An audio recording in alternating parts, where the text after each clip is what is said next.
Assalamualaikum warahmatullahi wabarakatuh. Di sini kelompok saya mendapatkan etnografi yang beranggotakan saya sendiri, Eko Prabowo, 2 Yesi Nur Afifah, 3 Latifatis Saniyah, 4 Nurul Fitri Sofia. Pengertian etnografi. Penelitian etnografi adalah penelitian kualitatif yang penelitian kehidupan suatu kelompok atau masyarakat secara ilmiah yang bertujuan untuk mempelajari, mendeskripsikan, menganalisa, dan menafsirkan pola budaya suatu kelompok tersebut dalam hal perilaku, kepercayaan, bahasa, dan pandangan yang dianut bersama. Asumsi dasar penelitian etnografi. 1. Etnografi mengasumsikan kepentingan penelitian yang prinsip utamanya dipengaruhi oleh pemahaman kultural masyarakat. 2. Penelitian etnografi mengasumsikan suatu kemampuan mengidentifikasi masyarakat yang relevan dengan kepentingannya. 3. Dengan penelitian etnografi, peneliti diasumsikan mampu memahami kelebihan kultural dari masyarakat yang diteliti, menguasai bahasa atau jargon teknis dari kebudayaan tersebut, dan memiliki temuan yang didasarkan pada pengetahuan komprehensif dari budaya tersebut. Di sini ada penggunaan penelitian etnografi. Seseorang melakukan penelitian etnografi ketika penelitian kelompok tersebut mampu memberikan pemahaman tentang masalah yang luas.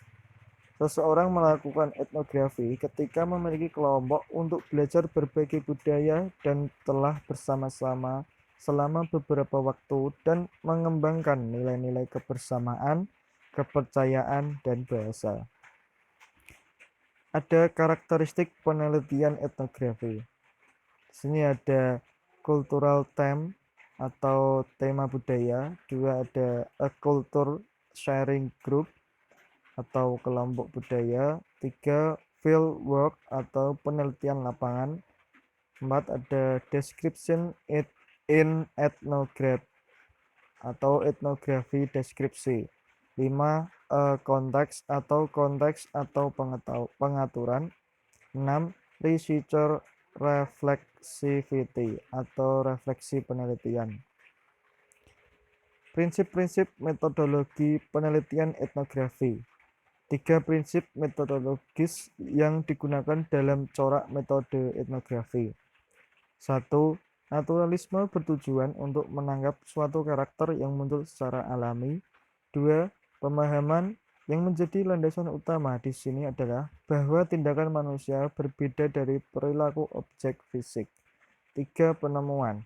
Suatu fenomena dikaji tidak hanya berdasar pada serangkaian hipotesis yang mungkin bisa saja terjadi kegagalan namun menjadi nyata setelah dibutakan oleh asumsi yang dibangun ke dalam hipotesis tersebut. Di sini ada jenis-jenis penelitian etnografi. 1. Etnografi realis, yaitu pandangan objektif terhadap situasi, biasanya ditulis dalam sudut pandang orang ketiga, melaporkan secara objektif mengenai informasi yang dipelajari dari para objek penelitian di lokasi. Dalam etnografi realis tersendiri adalah A. Etnografer menceritakan penelitian dari sudut pandang orang ketiga. B. Etnografer melaporkan data objektif. C. Etnografer menghasilkan pandangan partisipan. 2. Studi kasus. Studi kasus merupakan salah satu bagian penting dari etnografi, meskipun berbeda dari etnografi dalam beberapa hal tertentu. Peneliti studi kasus terfokus pada program, kejadian, atau kegiatan yang melibatkan individu dan bukan merupakan kelompok. 3. Etnografi kritis adalah jenis penelitian etnografi di mana penulis tertarik memperjuangkan emansipasi kelompok yang terpinggirkan dalam masyarakat. Peneliti kritis biasanya berpikir dan mencari melalui penelitian mereka melakukan advokasi terhadap ketimpangan dan dominasi. Ada prosedur penelitian etnografi. Prosedur atau langkah dalam sebuah penelitian merupakan urutan mengenai pekerjaan atau hal yang akan dilakukan secara sistematis sejak melakukan perencanaan sampai dengan tahap akhir, yakni pelaporan hasil penelitian. Di sini ada prosedurnya. Nah, di sini nampaknya dari bawah ke atas ya. Entah ini kebalik atau gimana. 1. Menciptakan seorang informan. 2. Wawancara terhadap informan. 3. Membuat catatan etnografis. 4. Mengajukan pertanyaan deskriptif. 5. Analisis wawancara etnografis. 6. Membuat analisis domain. 7. Mengajukan pertanyaan struktural. 8. Membuat analisis taksonomik. 9. Mengajukan pertanyaan kontras. 10. Membuat analisis komponen. 11. Menemukan tema-tema budaya. 12. Menulis etnografi. Instrumen pengumpulan data etnografi yaitu ada 5. 1. Wawancara mendalam. 2. Observasi partisipan. 3. Diskusi kelompok terarah. 4. Sejarah hidup. 5. Analisis dokumen. Di sini ada kelebihan etnografi. 1. Menghasilkan pemahaman yang mendalam. 2. Mendapatkan atau memperoleh data dari sumber utama. 3. Menghasilkan deskripsi yang kaya, penjelasan yang spesifik dan rinci. 4. Peneliti berinteraksi langsung dengan masyarakat sosial yang akan diteliti. 5. Membantu kemampuan berinteraksi. Nah, di sini ada juga kelemahan etnografi.